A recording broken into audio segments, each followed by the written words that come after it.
Bonjour mes amis, je suis Armelle, celle qui vous fait des capsules en temps normal. Alors aujourd'hui, j'avais un message à faire passer. Un message à faire passer parce que hier, j'ai appris une mauvaise nouvelle, en tout cas le décès d'un jeune garçon, d'un jeune homme, hein, on va dire, qui était marié à peine il y a 2 semaines et demie. Il s'est marié et quelques jours après, il est décédé d'une embolie pulmonaire. Franchement, c'est un drame. Et franchement, je ne sais pas si ça vous est déjà arrivé, mais comme ça, il y a des décès dans la vie qui vous marquent hein, plus que d'autres décès. Des fois, vous ne connaissez même pas les personnes, mais vous n'arrivez pas à comprendre pourquoi vous êtes aussi touché en fait par ce qui arrive hein, à certaines personnes. En tout cas, moi, j'ai été profondément touchée par ce décès. Et suite à ça, vraiment, ça m'a fait vraiment un électrochoc. Je me suis dit, non, mais il faut que je fasse passer un message. En fait, ce jeune homme qui n'avait même pas 40 ans, quand il s'est marié, j'ai vu des vidéos où il était tout content avec son épouse. Franchement, est-ce qu'il pouvait se douter que aujourd'hui je suis en train de me marier et 3 semaines, même pas, je vais faire une embolie pulmonaire et je vais décéder. Le pauvre, il a quitté son pays, le Congo, pour venir installer sa famille ici en France. Famille, femme et enfant. Il est décédé ici en France. C'est pour vous dire, en fait, les amis, que la vie que nous menons, elle est vraiment éphémère. En fait, je ne sais pas si vous aviez écouté une de mes capsules où je disais, c'est bien de penser hein, à s'organiser, à organiser sa vie, à avoir un bon travail, à être assis socialement, mais ce n'est pas tout. Parce que, comme je vous disais aussi dans une autre capsule où je parlais de rechercher l'essentiel, l'essentiel, c'est pas ce qu'on bâtit ici sur Terre.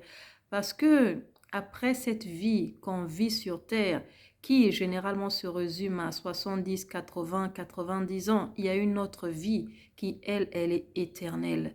C'est une vie qui ne s'arrêtera jamais. Une fois qu'on aura fermé les yeux ici-bas, on va ouvrir nos yeux dans ce monde éternel. Et franchement, là-bas, tout ce qu'on aura fait ici va déterminer là où on sera. Soit on sera auprès de Dieu dans la joie, dans l'allégresse, soit on sera dans cet étang de feu, dans l'enfer. Franchement, le temps que Dieu nous accorde encore de vivre sur cette terre, c'est vrai, c'est pour profiter de nos proches, c'est pour accomplir un certain nombre de choses, mais garantissons notre place auprès de lui pour l'éternité. Parce que cette vie ici, elle nous est comptée. Quand je vois encore à la vie de ce jeune homme, je me dis, mais mon Dieu, il a fait ses projets, ils ont investi, ils étaient tout heureux d'être se mariés. Seigneur, même pas 3 semaines, il s'en va. Et cette veuve, cette jeune veuve qui n'a même pas 40 ans, je ne pense même pas 35 ans, qui se retrouve démunie, perdue du jour au lendemain, son monde s'écroule, en fait tout s'écroule autour d'elle. Elle a tout perdu. Qui pouvait le savoir? Franchement, ces derniers mois, pour ne pas dire ces dernières années, on a perdu tellement de gens, mais des gens qui étaient forts, des gens qui étaient en bonne santé. On n'aurait même pas pu imaginer que ces gens-là partiraient. C'est pour dire à quel point on est là aujourd'hui, mais demain, on ne sait pas ce qu'il adviendra. On ne sait pas ce que demain va être pour chacun d'entre nous. Dieu merci, on est entré les 2 pieds joints en 2022, mais personne ne sait ce qui nous attend en 2022. Personne ne le sait. Il y en a qui iront jusqu'au terme de cette année. Malheureusement aussi, il y en a d'autres qui n'iront pas au terme de cette année. Ça, il n'y a que le Seigneur, il n'y a que Dieu qui le sait, notre Créateur. Mais la mort, comme je disais, dans un de mes textes que j'ai partagé sur Facebook, c'est une impitoyable. Elle vient, elle arrache. Peu importe votre condition, peu importe que vous soyez marié 2, 3 semaines, peu importe que vous soyez en lune de miel, peu importe qu'il y ait des gens autour de vous qui tiennent à vous, qui veulent vous voir rester, elle vient, l'impitoyable, elle arrache des vies. C'est pour nous dire vraiment, d'une part, accrochons-nous au Seigneur Jésus. Parce que comme je disais, il y en a qui meurent avant leur temps, beaucoup trop jeunes. On dit des fois, oui, il est parti, c'est Dieu qui l'a voulu. Non, il y a des morts, c'est pas Dieu qui veut. Quand vous pensez que Dieu est si méchant pour voir des gens se marier au bout de 3 semaines et 3 semaines après, il happe la personne. Non, franchement, la Bible dit, si méchants, nous, les hommes tels que nous sommes, nous savons donner de bonnes choses à nos enfants. À quand bien plus forte raison Dieu qui nous aime?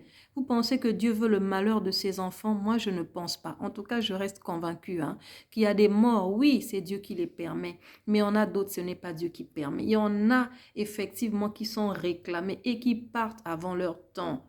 C'est pour ça que, mes amis, accrochons-nous au Seigneur. Vous qui ne connaissez pas le Seigneur, ou vous qui vous dites, oh non, on a encore tout le temps pour profiter. La vie est trop courte, il faut maximiser. Oui, maximiser, c'est bien, mais donc maximiser où?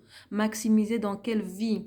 Maximiser dans cette vie qui est courte, parce que cette vie-là, elle n'est rien devant l'éternité. Elle n'est rien devant la vie qui nous attend. C'est pour ça que nous devons investir, nous devons vivre, profiter, c'est vrai, nous réjouir, mais tout en gardant la conscience que une fois que nous aurons fermé les yeux ici sur terre, nous allons les ouvrir dans un autre monde.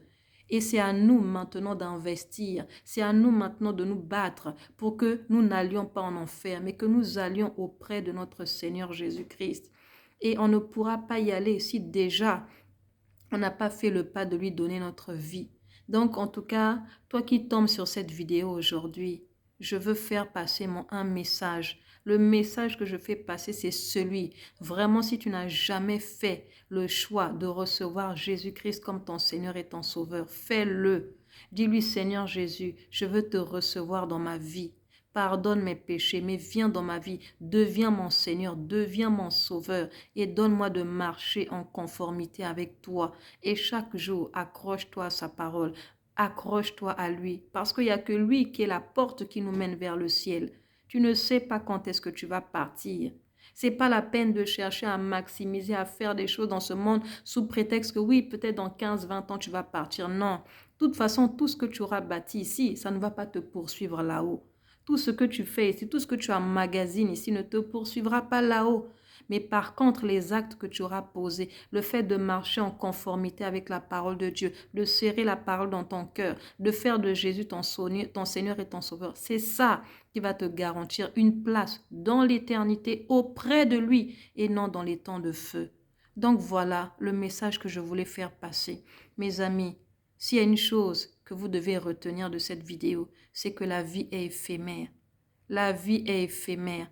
Nous devons vraiment garantir l'essentiel. L'essentiel, c'est notre place auprès de notre Seigneur Jésus, là où nous allons passer notre éternité dans la joie, dans les louanges et pas dans les temps de feu. Parce que l'ennemi, tout ce qu'il attend, c'est nous défocaliser de l'objectif, c'est nous défocaliser de la volonté de Dieu qui est de sauver tous les hommes. C'est pour ça qu'il met dans l'esprit des gens, oui, de toute façon, tu vas mourir un jour, donc autant mieux en profiter, maximise, vis ta vie, fais tout ce que tu as envie de faire. Non, il y a des choses qu'on doit éviter de faire. On doit vraiment nous astreindre à marcher selon ce que Dieu nous demande. Parce que la Bible dit que les commandements de notre Dieu ne sont pas pénibles. Moi qui vous parle, ça fait déjà plusieurs années que je marche avec le Seigneur. Mais je ne me sens pas inférieure, je ne me sens pas pénalisée par rapport à certaines gens qui, soi-disant, entre guillemets, vivent à 100 à l'heure. Vivre à 100 à l'heure, c'est quoi? Sortir avec des femmes, mener une vie de débauche, c'est quoi? C'est rien du tout. De toute façon, à un moment donné, on s'épuise. Franchement, recherchons l'essentiel, recherchons. Pendant que le temps nous est encore donné, pendant que le souffle de vie nous est encore accordé, c'est le moment de donner notre vie au Seigneur Jésus. C'est le moment d'en faire notre Seigneur et notre Sauveur. C'est le moment de l'inviter dans notre vie pour qu'il nous conduise, pour qu'il conduise la barque de notre vie et surtout pour garantir notre place auprès de lui dans l'éternité. Parce que ce monde ici n'est rien devant ce qui nous attend. Ce n'est rien. Ce n'est rien. Donc voilà, mes amis, le message que je voulais vous faire passer. J'espère en tout cas que ça touchera le cœur de quelqu'un, que ça permettra à quelqu'un de se remettre en question et vraiment de se décider à faire, en tout cas à s'investir dans les choses du Seigneur, à déjà inviter le Seigneur dans sa vie pour être conduit par lui et pour se garantir une place dans l'éternité. Donc voilà, j'espère que vous aurez retenu quelque chose de ce message. Que le Seigneur Jésus-Christ vous bénisse. Je vous embrasse. Armelle, bisous.